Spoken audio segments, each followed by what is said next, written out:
PS4 Telugu channel news కి స్వాగతం. నేను సంధ్య. ముందుగా ముఖ్యాంశాలు. 2000 మంది పోలీసులతో మోదీకి భద్రత.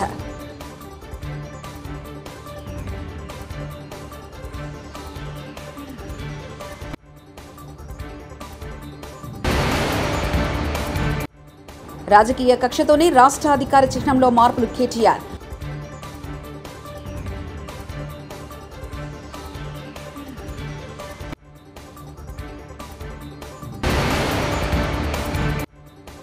వైకాపా కవ్వింపు చర్యలకు జన సైనికులు ప్రతిస్పందించొద్దు. నాగబాబు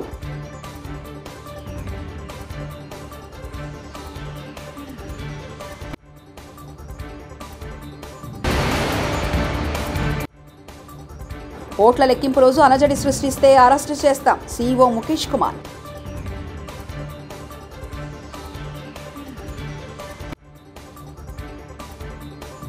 కన్యాకుమారిలో ప్రధాని మోదీ ధ్యానం చేయనున్న సంగతి తెలిసిందే. మోదీ చేయబోయే ధ్యానం దృష్ట్యా దాదాపు 2000 మంది పోలీసులతో గట్టి భద్రతా చర్యలు చేపట్టారు. ప్రధాని భద్రతను పర్యవేక్షించే బృందాలు కన్యాకుమారికి చేరుకున్నాయి. మరోవైపు ఎన్నికల కూడా అమల్లో ఉండగా పర్యాటకుల తాకిడి ఎక్కువగా ఉండే కాలంలో 3 రోజుల ధ్యానానికి జిల్లా కలెక్టర్ అనుమతి ఇవ్వడంపై డీఎంకే అభ్యంతరం తెలిపింది. उन्होंने कहा था जाति जाति में जाति है जो केतन के पार रैदास मनुष्य न जुड़ सके जब तक जाति न जात। आज मोदी सरकार की योजनाओं का लाभ बिना भेदभाव सभी को मिल रहा है।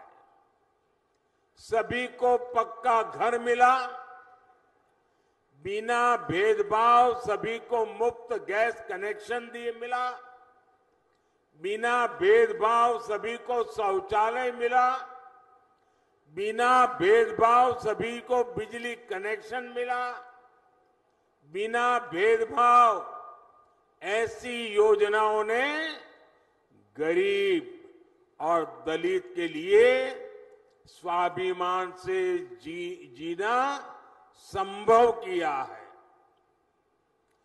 यही तो गुरु रविदास जी की सीख है। यही सबका साथ सबका विकास. తెలంగాణ రాష్ట్ర అధికారిక లోగో నుంచి చార్మినార్ను కాంగ్రెస్ ప్రభుత్వం తొలగించడంపై బీఆర్ఎస్ వర్కింగ్ ప్రెసిడెంట్ మాజీ మంత్రి కేటీఆర్ నిరసన వ్యక్తం చేస్తూ చార్మినార్ ముందు ధర్నా చేపట్టారు. కేటీఆర్ మద్దతుగా బీఆర్ఎస్ నేతలు కార్యకర్తలు చార్మినార్ వద్దకు పెద్ద సంఖ్యలో చేరుకున్నారు. ఈ సందర్భంగా కేటీఆర్ మాట్లాడుతూ కాంగ్రెస్ ప్రభుత్వం కుట్రపూరితంగా వ్యవహరిస్తుందని, ఉద్దేశపూర్వకంగానే రాజముద్ర మార్పు చేస్తుందని విమర్శించారు. తెలంగాణ చారిత్రక చిహ్నాలను తొలగిస్తుందని, లోగోలో చార్మినార్ను తొలగించడం అంటే హైదరాబాద్ను అవమానించడమేనని అన్నారు. కాకతీయుల కళాతోరణాన్ని ఎలా తొలగిస్తారని కేటీఆర్ ప్రభుత్వాన్ని ప్రశ్నించారు. మీరు చేయగలిగితే ప్రజల జీవితాలు మార్చండి, మీరు చేయగలిగితే ప్రజలకు ఏమైనా మంచి చేయండి. అంతేగాని కేసీఆర్ చేసిన ప్రతిదాన్ని నేను ఉల్టా చేస్తా, కేసీఆర్ చేసిన దానికి ఆయన ఆనవాళ్లు తుడిచేదానికి చేస్తాను ఆయన అనుకుంటే, నేను రేవంత్ రెడ్డికి చెప్పేది ఒకటే, మీకు తెలంగాణ పోరాటం గురించి తెలియదు, తెలంగాణ సంస్కృతి గురించి తెలియదు. ఒక అదృష్టవశాత్తు టైం బాగుండి ముఖ్యమంత్రి అయినారు మీరు. కానీ ఈ రకంగా తెలంగాణను అవమానించే ప్రయత్నం చేస్తే తప్పకుండా తెలంగాణ వాదులు, తెలంగాణ బిడ్డలు మీకు నిరసన చెప్తారు. 100కు 100% ఇది ఆమోదయోగ్యమైన నిర్ణయం కాదు, ప్రజలకు అనుకూలంగా ఉండే నిర్ణయం కాదు. చేయగలిగితే మంచి చేయండి తప్ప ఇలాంటి అవమానించే పనులు చేయదండి. ఏ పక్ష సమావేశం పెట్టినా ఒకటి మాత్రం వాస్తవం, రేవంత్ రెడ్డి చరిత్ర తెలియని మూర్ఖుడు. ఆయనకు తెలంగాణ పోరాట చరిత్ర తెలియదు, తెలంగాణ వారసత్వ చరిత్ర తెలియదు. వాళ్ళ చార్మినార్ కానీ, గోల్కొండ కానీ, కులీ కుతుబ్ షాహీ టాంబ్స్ కానీ వీటన్నిటి ఆలంబనగా చేసుకొని యునెస్కో వరల్డ్ హెరిటేజ్ సిటీగా హైదరాబాద్ గుర్తింపు తెచ్చుకునే అవకాశం ఉంది.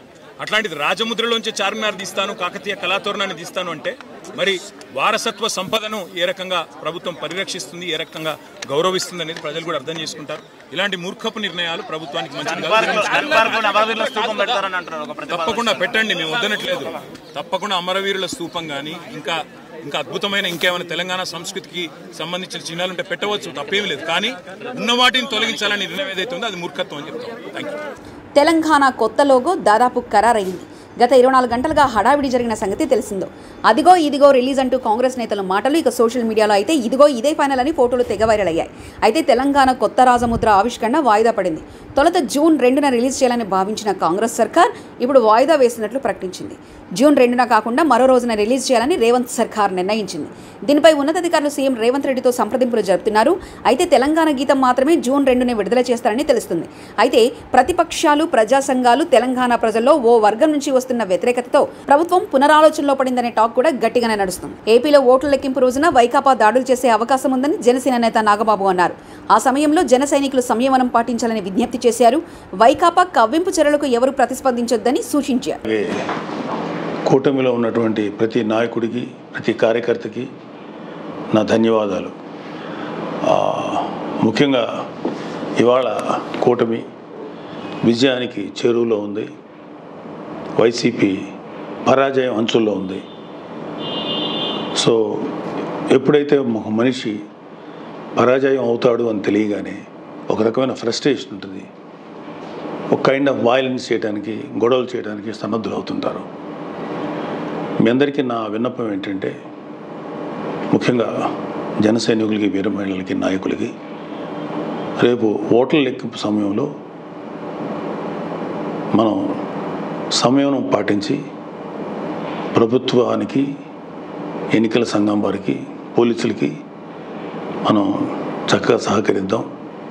అలాగే వైసీపీ వారి యొక్క ఎటువంటి కవ్వింపు చర్యలకి ప్రతిస్పందించద్దు అని చెప్పి మిమ్మల్ని అందరినీ మనస్ఫూర్తిగా కోరుకుంటున్నాను. ఎందుకంటే ఏమీ లేని నాకు ఎగిరెగిరి పడుతుంది, అన్నీ నాకు అడిమడిగా ఉంటుంది అన్నట్టు మనందరం సైలెంట్గానే ఉందాం. ప్రజాస్వామ్యానికి వ్యతిరేకంగా మనం ఏం చేయొద్దు. పోలీసులకి, ఎన్నికల సంఘానికి సంపూర్ణంగా సహకరిద్దాం.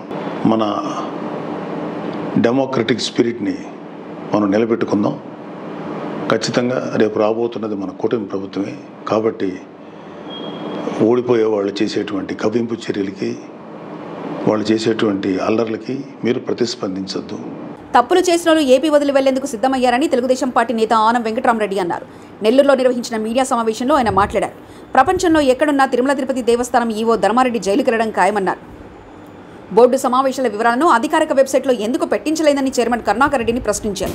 వైకాపా ప్రభుత్వ హయాంలోనే తిరుమల తిరుపతి దేవస్థానం పూర్తిగా అవినీతిమైందని ఆరోపించారు. తిరుమల తిరుపతి దేవస్థాన పత్రాలు, కంప్యూటర్ల ధ్వంసానికి కుట్రలు చేస్తున్నారన్నారు. తెలుగుదేశం పార్టీ ప్రభుత్వం అధికారంలోకి రాగానే పూర్తి స్థాయిలో విచారణ చేపడతామని ఆనం వెంకటరమణారెడ్డి చెప్పారు. పోలీస్ డిపార్ట్మెంట్ లో ఉన్న వాళ్ళైతేమి, తప్పులు చేసిన ప్రతి ఒక్కరూ ఆంధ్ర రాష్ట్రం వదిలి పారిపోయేదానికి సిద్ధముగా ఉన్నారు.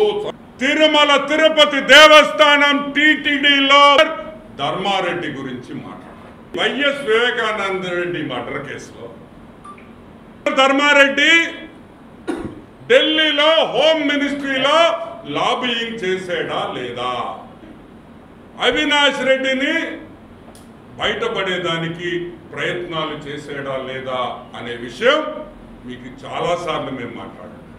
చేశాడు చేశాడు చేశాడు అని ఈరోజు నేను చెప్పటం లేదు. వైఎస్ కుటుంబంలో సభ్యురాలు వైఎస్ సునీతారెడ్డి గారు చెప్తున్నారు. వీడిని చూసి ఆశ్చర్యపోయాను, వీడికేం పని ఇక్కడ. వైఎస్ జగన్మోహన్ రెడ్డి వైసీపీ పార్టీకి ఒక డలారీగా పనిచేసిన ధర్మారెడ్డి అని కూడా మీకు మనం చేస్తున్నాం.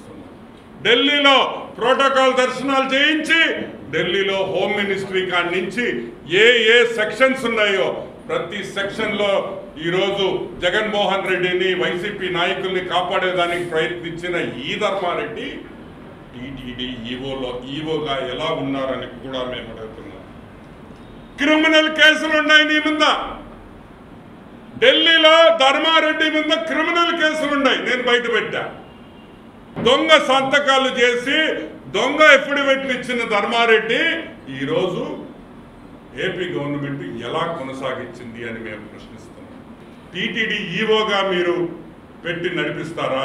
గ్రేట్ వైవి సుబ్బారెడ్డి లైవ్ లో పెట్టారు. తిరుమల తిరుపతి దేవస్థానం బోర్డు మీటింగ్ లైవ్ లో పెట్టారు. ఎందుకు ఆపేశారు? ఎందుకు ఆపేశారు? భయమేసిందా? క్యాష్ విషయాలు బయటకు వస్తుందని భయం వేసిందా? జనాలకు తెలిసిపోతుందా? ఈ 4 బోర్డు మీటింగులలో పూర్తిగా వర్కులు, వేల కోట్ల రూపాయల వర్కులు 10% కమిషన్కి కరుణాకర్ రెడ్డి, ధర్మారెడ్డి అమ్ముకున్నారనేది వాస్తవం, నిజం. దానివల్ల ఎజెండా టీటీడీ వెబ్సైట్లో పెట్టలేదు. 300 రూపాయల టికెట్ 3000 రూపాయలకి బ్లాక్లో అమ్మింది వాస్తవమా కాదా? ప్రోటోకాల్ దర్శనం అయితే 1,00,000 రూపాయలు మనిషికి. 1,00,000 రూపాయలు ప్రోటోకాల్ దర్శనానికి మంత్రులు, ఎమ్మెల్యేలు, వైసీపీ నాయకులు అమ్ముకున్నారా లేదా? 100 కోట్ల రూపాయల టికెట్లు అమ్మే స్కామ్ ఇది అని కూడా నేను మనవి చేస్తా ఉన్నా. చైర్మన్ కోట అసలు చెప్పనే బల్లేవాడు ప్రసాద్ మొత్తం టీటీడీ టికెట్లు బ్లాక్లో అమ్మే దాంట్లో ఇతను సిద్ధహస్తుడు. ఈ డబ్బు మొత్తం అభినయ్ రెడ్డికి వెళ్ళిందనేది వాస్తవం. ఓట్ల లెక్కింపు సమయంలో ఎవరైనా కౌంటింగ్ కేంద్రంలో చిన్న అలజడి సృష్టించినా తక్షణమే వారిని అరెస్ట్ చేస్తామని రాష్ట్ర ప్రధాన ఎన్నికల అధికారి ముఖేష్ మీనా హెచ్చరించారు. రాజకీయ పార్టీల అభ్యర్థులు, కౌంటింగ్ ఏజెంట్లు గమనించాలని సూచించారు. మచిలీపట్నంలో కృష్ణ విశ్వవిద్యాలయంలో ఏర్పాటు చేసిన ఓట్ల లెక్కింపు కేంద్రాన్ని ఆయన పరిశీలించారు. కౌంటింగ్ కేంద్రం వద్ద 144 సెక్షన్ అమల్లో ఉంటుందని, సిఆర్పీఎఫ్ దళాలు భద్రతను పర్యవేక్షిస్తున్నాయని చెప్పారు. ఎన్నికల ఫలితాల తర్వాత ఎవరు విజయోత్సవ ర్యాలీలు నిర్వహించకూడదని సూచించారు. Send out of this counting center. Second issue, బయట కూడా ఆల్రెడీ ఎస్పీ గారు అంతా అరేంజ్మెంట్ చేశారు. బయట కూడా ఆ రోజు పూర్తిగా 144 సెక్షన్ ఉంటుంది, అంటే around this counting area. Plus ఆ రోజు ఎవరు కూడా ఏ ప్రొసెషన్, ఏ సెలబ్రేషన్ ఏం చేయకూడదు. ఆల్రెడీ కలెక్టర్ గారు కూడా ఇన్స్ట్రక్షన్ ఇవ్వడం జరిగింది. డ్రై డే ఉంటుంది. పూర్తిగా మనము we have to regulate all the activities on the day of counting and afterwards also పూర్తిగా నిఘా పెట్టుకోవాలి. మచిలీపట్నంలో కృష్ణా డిస్ట్రిక్ట్ సంబంధించి స్ట్రాంగ్ రూమ్స్ 7 కాన్స్టిట్యున్సీస్ ఉన్నాయి. ఇక్కడ స్ట్రాంగ్ రూమ్స్ తర్వాత కౌంటింగ్ సెంటర్ ఇన్స్పెక్షన్ కోసం వచ్చాము. బేసికలీ 2 రకాల ఇష్యూ చూడడానికి రావడం జరిగింది. ఒకటి, రేపు 4th ఉన్న కౌంటింగ్ సంబంధించి అన్ని ఇన్ఫ్రాస్ట్రక్చర్, ఇంటర్నెట్ సౌకర్యాలు, బ్యారికేడింగ్, మూమెంట్ ఫ్లో అన్నీ సరిగ్గా చేయడం జరిగిందా లేదా. సెకండ్, సెక్యూరిటీ విషయంలో what type of arrangements are here. So ఈరోజు అన్ని చూసిన తర్వాత ఆల్ టేబుల్స్ అన్ని ప్రతి కాన్స్టిట్యున్సీలో 14 టేబుల్స్ పెట్టడం జరిగింది. All halls are properly now prepared. Internet facility కూడా ఏర్పాటు చేశారు. మనకు ఈ టాబ్యులేషన్ సంబంధించి, ఎన్కోర్ సంబంధించి ట్రైనింగ్స్ కూడా ఆల్రెడీ అయిపోయినాయి. సీసీటీవీ కెమెరాలు ఇవన్నీ కూడా ఏర్పాటు చేయడం జరిగింది. So all the preparations are properly done. That I'm satisfied.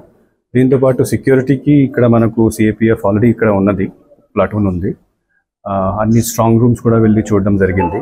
Double lakhs ఉన్నాయి, సీసీటీవీ కెమెరా కవరేజ్ ఉన్నది, 24 hours సర్వేలెన్స్ ఉంది.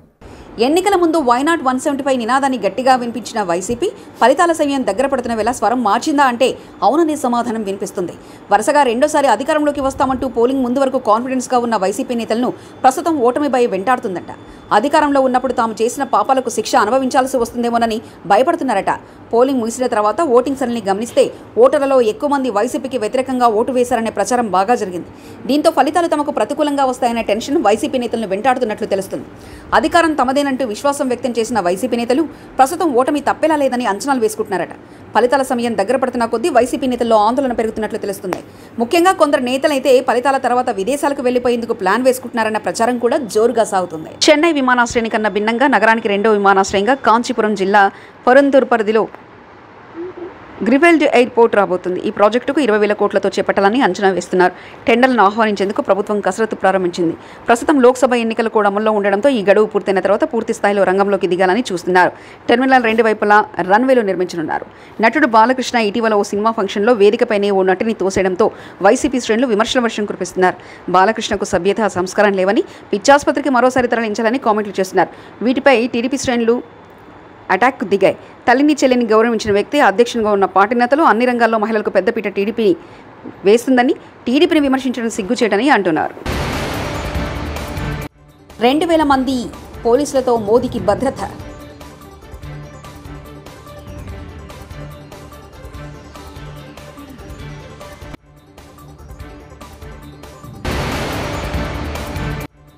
రాజకీయ కక్షతోనే రాష్ట్ర అధికార చిహ్నంలో మార్పులు కేటీఆర్.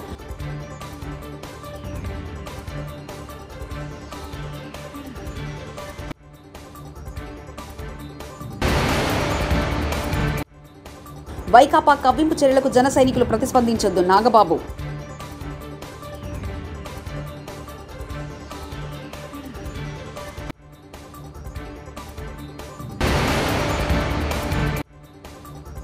ఓట్ల లెక్కింపు రోజు అలజడి సృష్టిస్తే అరెస్టు చేస్తాం సీఈఓ ముఖేష్ కుమార్.